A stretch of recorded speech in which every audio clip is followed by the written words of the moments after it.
lady of the sacred grove. The air of Aurivale hung heavy with the scent of first blooms, a perfume as ancient as the tales whispered in its stone halls. Spring had come again, and with it, the murmurs of a forgotten pact. The flowers, bright and defiant against the fading frost, were more than harbingers of a new season. They were a summons. In the grand hall of the king's court, where shadows clung to corners like watchful spectres, Sir Caelan stood as the council spoke. They were elders with voices brittle as dried leaves, their words weaving threads of duty and dread. The lady of the sacred grove must be found, they decreed, her blessings renewed to sustain the fragile balance that had held for centuries. For too long, they feared, the bond had been neglected. Now, the kingdom's survival depended on its restoration. Caelan listened, the weight of the moment settling over him like a shroud. He was no stranger to the legends of the sacred grove, a forest so ancient and alive it defied the touch of time. Within its heart, they said, dwelled the lady, a being neither mortal nor divine, her existence entwined with the fate of the realm. Each spring she appeared when the flowers awakened, and each spring a champion was sent to seek her. Some returned with tales of wonder, others with warnings, and a few not at all. The knight's acceptance was quiet, marked by a simple nod. He was chosen not for his victories in battle, but for his unwavering resolve, his soul untainted by ambition or fear of the unknown. The task was his, and the path awaited. Before his departure, the high keeper of the grove, a woman with eyes like clouded glass, handed Caelan a talisman carved from elderwood. "This will guide you," she murmured, her voice like wind rustling through bare branches. "Follow the blooms, but tread with care. The forest sees more than we do." With the talisman secured around his neck, Caelan mounted his horse and rode towards the edge of the forest. The world beyond the city walls felt different, quieter, as though holding its breath. The road grew narrower, lined with wildflowers that seemed to nod in approval as he passed.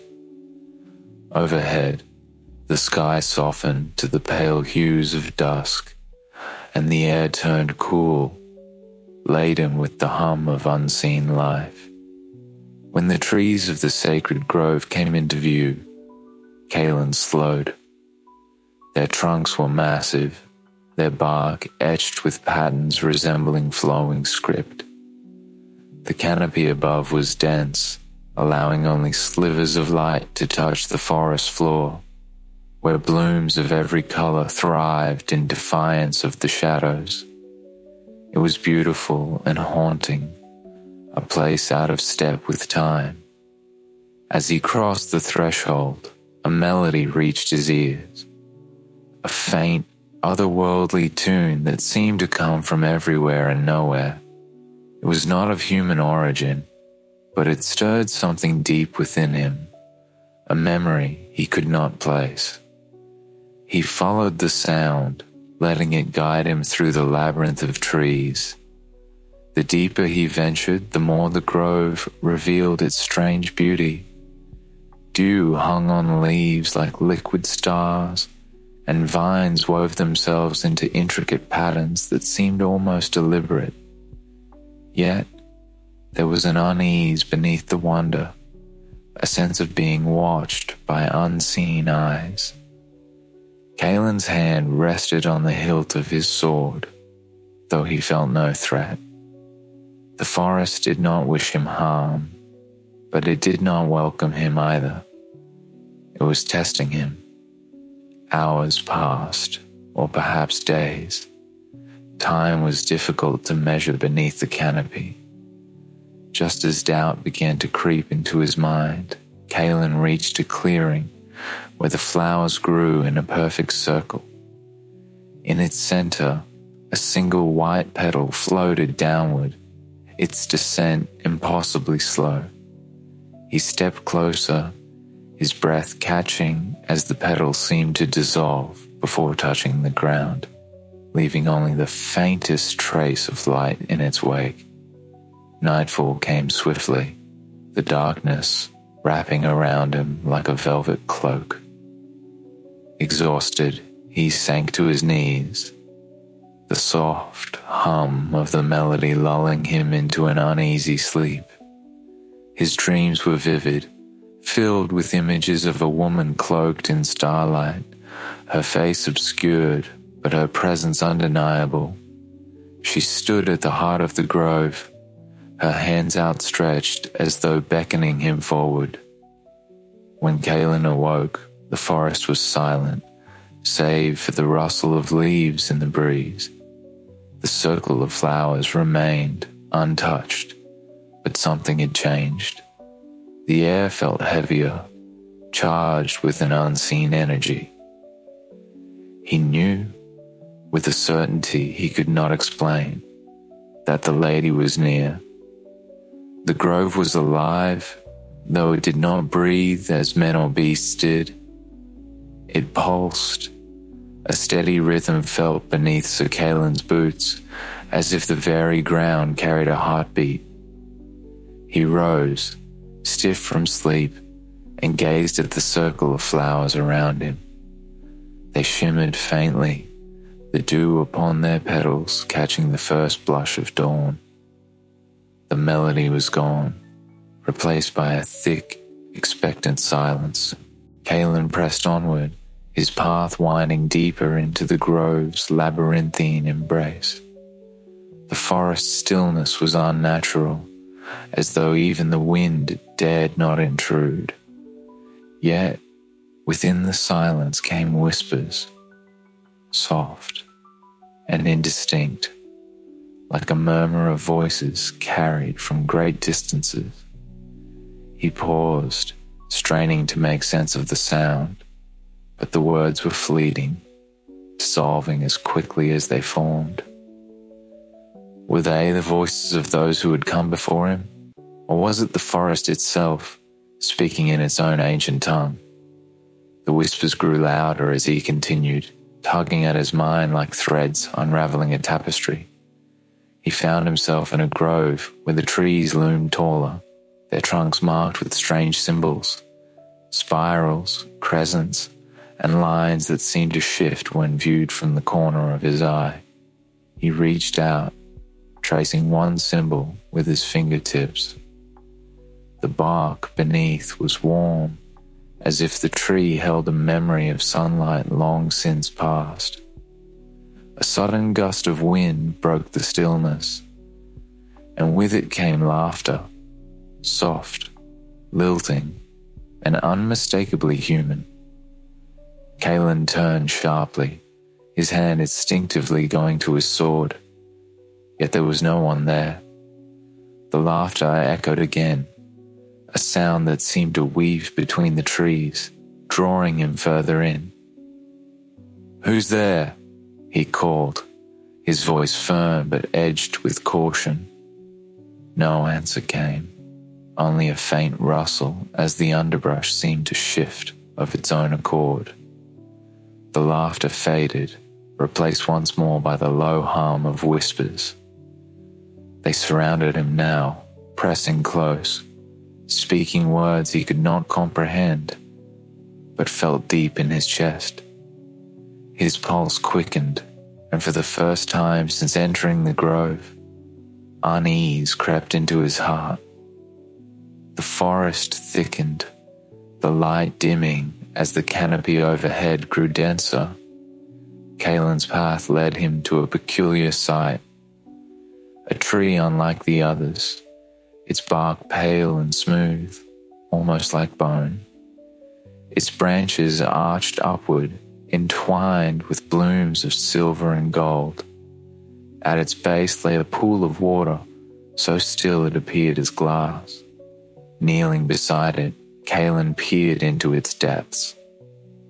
His reflection stared back, but it was not alone. Behind him stood the faint outline of a figure, a woman cloaked in flowing robes, her face obscured by shadow. He whirled around, but the grove was empty.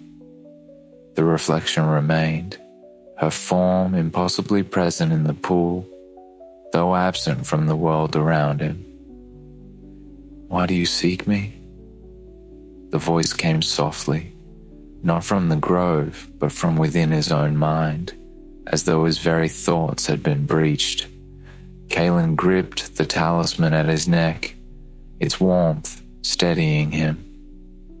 "I come on behalf of Aurivale. The kingdom's bond with the grove weakens, and I am charged to renew it."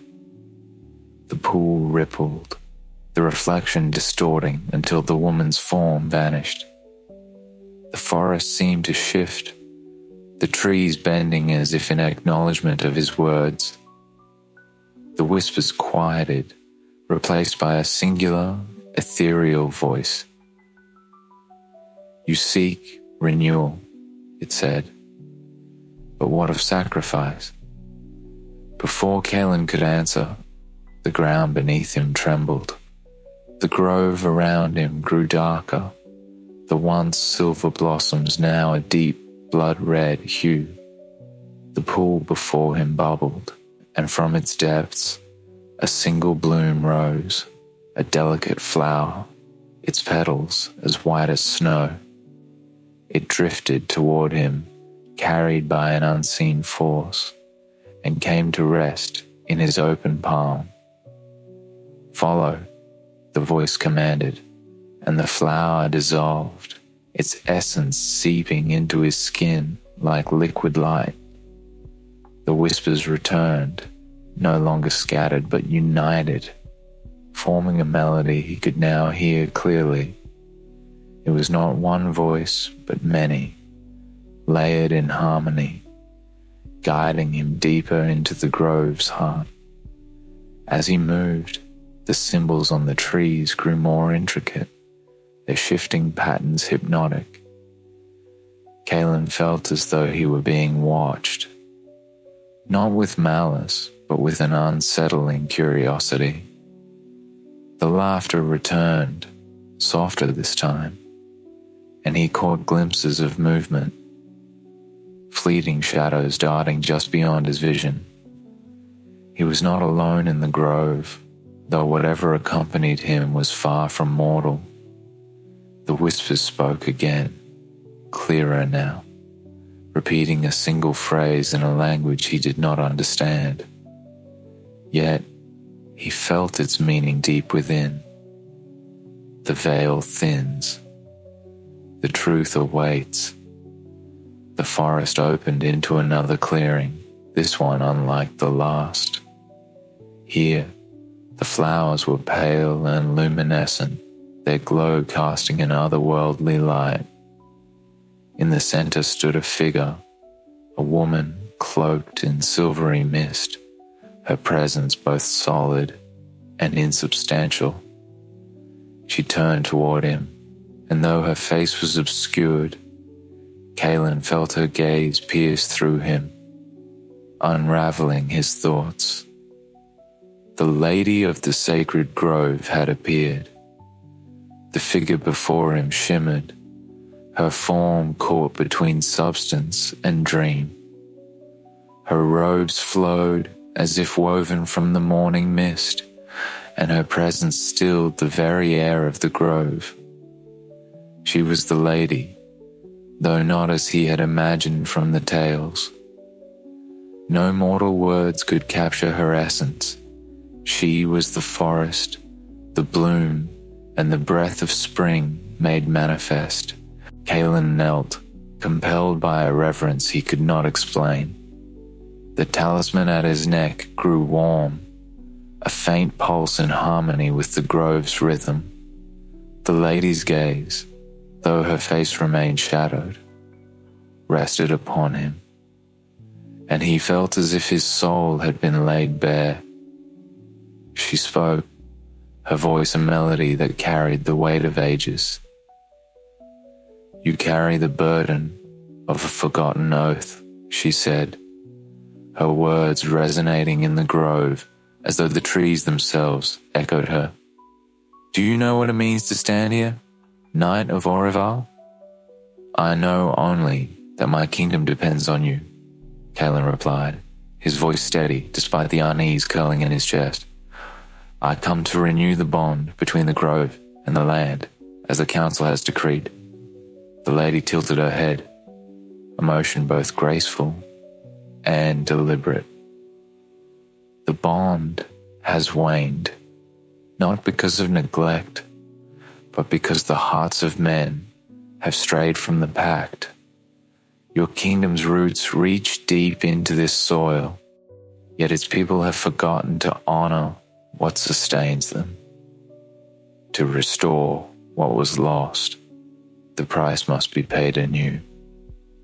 Her words hung in the air, heavy with meaning. Caelan's grip on the talisman tightened as he met her unseen gaze. "What is this price?" She raised a hand, and the grove shifted around them. The clearing expanded, revealing a tapestry of memories woven into the air, scenes of Aurivale in its infancy. He saw a young kingdom, its people planting the first seeds of their fields, and the lady standing among them, her touch bringing forth life and bounty. But the images darkened, showing the passage of time. The people grew prosperous but distant, their offerings to the grove dwindling to mere rituals devoid of meaning. The pact was not one of mere words, the lady continued, her tone carrying a quiet sorrow. It was forged in faith, sealed with sacrifice. To reclaim the balance, one must give what they hold most dear. Caelan felt a pang of fear, but he forced himself to speak. "And if I refuse, what becomes of Aurivale?" The lady's form grew brighter, the mist surrounding her swirling, as though stirred by an unseen wind. "The grove is patient, but it is not eternal. Without renewal, the land will wither, and your kingdom will fall, as countless others have before it. The choice lies with you, Knight. Will you stand as the bearer of faith, or will you turn away, as so many others have?" Silence fell, broken only by the soft rustle of leaves.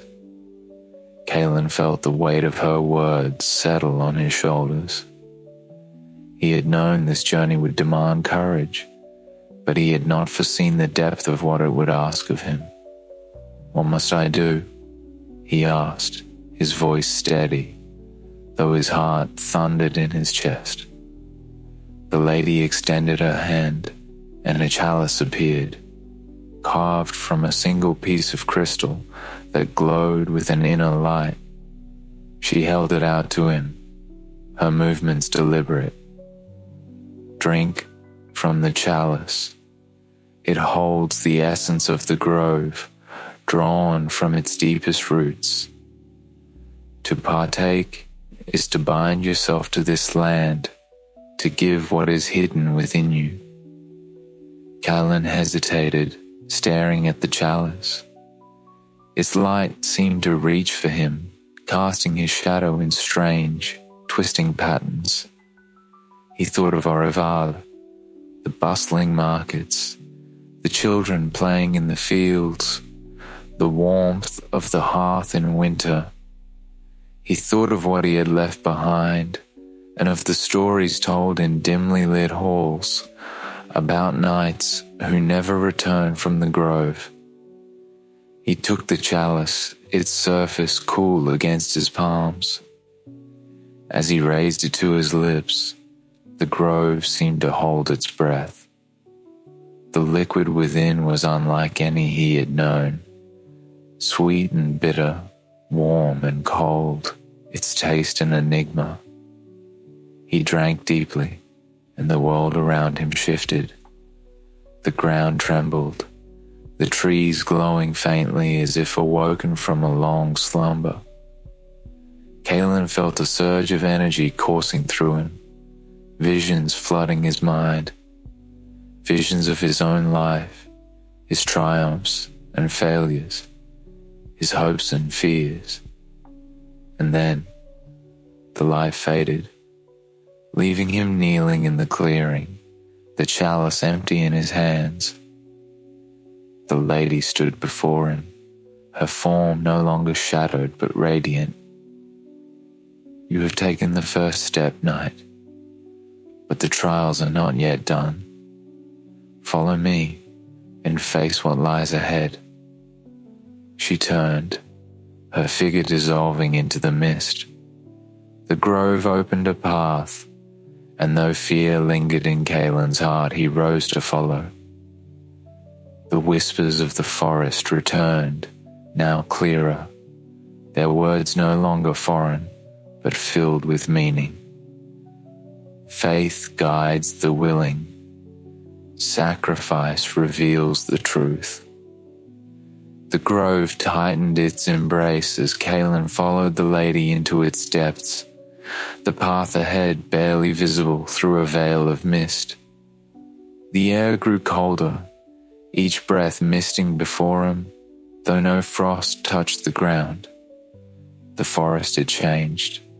The trees were darker now, their branches reaching like skeletal hands toward a sky that no longer held the sun. The whispers returned, louder than before, wrapping around him in a cacophony of voices, both familiar and strange. Faith guides the willing, they said, their words overlapping until they became a chant. Sacrifice reveals the truth. The lady's form glided ahead, her light barely piercing the shadows. Caelan followed her, though doubt clawed at his mind. Each step felt heavier, as if the grove itself sought to root him in place. He clutched the talisman at his neck, its warmth a small comfort against the encroaching cold. The first trial came without warning. The mist thickened, rising until it obscured the path entirely. When it cleared, Caelan found himself standing on a bridge that stretched over an endless chasm. The air below swirled with dark clouds, and faint cries echoed from the depths. The bridge was narrow, its planks creaking underfoot, and as he stepped forward, the voices grew louder, taking shape as words. Why do you walk this path, knight? What do you seek? The question came from everywhere and nowhere, the voice neither male nor female, but something in between. Caelan hesitated, gripping the edges of the bridge for balance. I seek to restore the bond between the grove and my kingdom, he said, his voice steady despite the tremor in his heart. The voice laughed, a hollow, mocking sound. You speak of duty, but what lies beneath it? Do you truly believe in this cause, or do you fear the shame of failure? The planks beneath him shuddered, and the wind howled through the chasm. Caelan closed his eyes, the memory of the lady's words grounding him. Faith guides the willing. I fear many things, he admitted, his voice steady despite the chaos around him. But I walk this path because it is mine to walk. The grove and my kingdom are worth the cost. The laughter ceased and the bridge stilled. The wind softened and the cries from below faded into silence. When Caelan opened his eyes, the chasm was gone, replaced by the forest once more. The second trial awaited deeper within. The path led to a glade where the trees grew so densely they formed a living wall. At its center was a maze of thorns, their sharp edges glinting in the dim light. The lady's voice echoed through the glade, though her form was nowhere to be seen. Each path you choose will test your resolve. There is no right way, only the way forward. Caelan entered the maze, the air thick with the scent of crushed leaves and earth. The walls of thorns seemed to shift as he moved, closing behind him and forcing him forward. The whispers returned, this time speaking directly to his fears. What if you fail? What if your kingdom is beyond saving? Will they remember your sacrifice, or will you be forgotten like the others? The questions gnawed at him, each one sharper than the thorns that brushed against his armor. The path twisted and turned, the forest pressing closer with every step.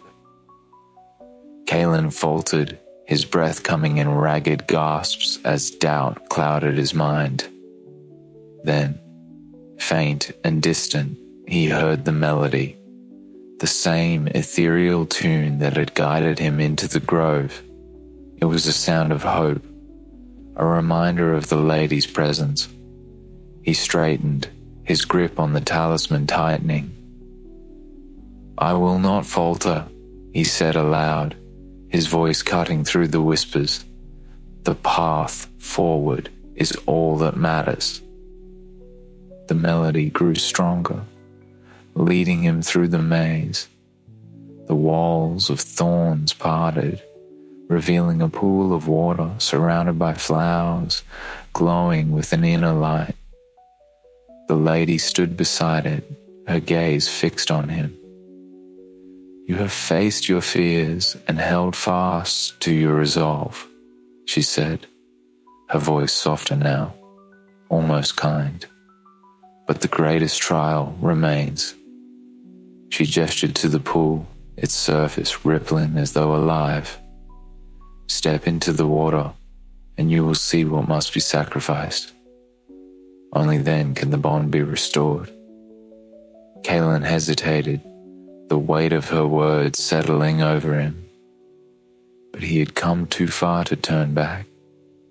Removing his armor, he stepped into the pool. The water was warm, its touch soothing yet unnerving. As he waded deeper, the surface reflected not the sky above, but visions, fragments of his life. He saw his family, his home, and the kingdom he had sworn to protect. And then he saw himself standing alone, his hand outstretched toward the lady, a brilliant light enveloping them both. The vision faded, leaving only the reflection of the stars above. Caelan turned to the lady, his voice steady. I will do what is required. The forest stilled, the whispers silenced. The final trial awaited, and Caelan stepped forward to meet it. The grove opened into a clearing unlike any Caelan had seen before. The trees, which had loomed so darkly over his journey, now glowed with a soft, golden light, their branches adorned with blossoms of silver and white. The air was thick with the scent of spring, heady and sweet, and the faint melody that had guided him throughout his journey now swelled into a chorus, as though the forest itself sang in harmony. At the center of the clearing stood the lady, her form no longer veiled in shadow but radiant and vivid. Her robes shimmered like water under moonlight, and her face, once hidden, was now visible, ethereal, neither young nor old, her features carrying the wisdom of centuries. In her hands, she held a single bloom, its petals aglow with an inner light that pulsed like a heartbeat. "You have come to the end of your path, knight," she said, her voice a chord of many tones. "But the final act must be yours alone." Caelan approached her, his steps deliberate yet heavy, with the weight of what he knew was to come. He stopped before her, the talisman at his neck, now cold and silent. "What must I do?" The lady extended the bloom to him, its light illuminating the space between them. "Take this flower, the essence of the grove's life and yours. Plant it within the soil of your heart, and the bond will be restored. But know this, what you give to the grove, it will keep. Sacrifice is the root of renewal." He stared at the bloom, its beauty both captivating and terrible. The forest seemed to hold its breath, the melody fading into a low hum. He thought of his kingdom, of the people who relied on the blessings of this land, and of the future that would crumble without the grove's renewal. But he also thought of the cost, of the part of himself that would be forever lost to this sacred ground. "Will I survive this?" he asked, his voice a quiet echo in the stillness. The lady's gaze softened. "You will live, but not as you were. To carry the grove within you is to be changed by it. The knight who entered these woods will not leave, but another will emerge." Caelan felt his chest tighten, fear coiling within him like a serpent. Yet beneath it, a deeper certainty took root. He had chosen this path, not for glory or gain, but because it was his to walk. To falter now would be to betray everything he had endured. With trembling hands, he took the bloom. Its light flared, spilling over his fingers and seeping into his skin. The petals dissolved, their essence sinking into his chest like liquid fire. Pain lanced through him, sharp, searing, and all-consuming. He fell to his knees, clutching at his heart as the grove seemed to shudder around him. The forest came alive, the trees trembling, their blossoms falling in a cascade of light. The whispers returned, no longer disjointed but united, their words clear and resonant. Faith guides the willing. Sacrifice reveals the truth. Renewal begins with surrender.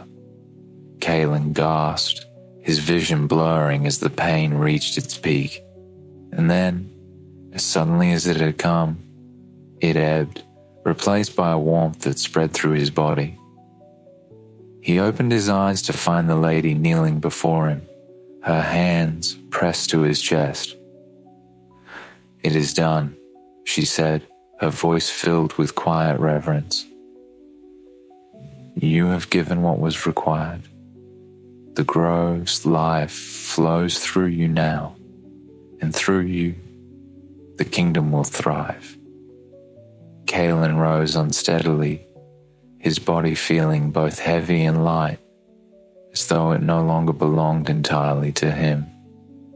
The grove glowed brighter, the blossoms blooming anew, their colors more vibrant than ever. The forest hummed with life, its energy palpable and endless. The lady stepped back, her form fading into the light of the grove. "You are bound to this place, Knight of Aurivale. Return to your people, but remember this, the bond is not eternal. It must be tended with faith, lest it falter again." Her figure dissolved, her light merging with the grove until she was gone. Caelan stood alone in the clearing, the talisman at his neck now warm once more. The melody returned, softer now, a lullaby that seemed to bid him farewell. When he emerged from the forest, the world had changed. The fields of Aurivale were alight with bloom, the crops green and lush, the air filled with the songs of birds and the hum of bees. The people gathered to greet him, their faces alight with awe and gratitude. They saw him as a hero, but Caelan felt no triumph, only a quiet resolve. He carried the grove within him now, a burden, a gift, and a reminder of the cost of renewal. Each spring, when the first flowers bloomed, he would return to the forest's edge, listening for the melody that only he could hear. And though the lady no longer appeared, her presence lingered in the air, a promise whispered by the trees. Faith guides the willing.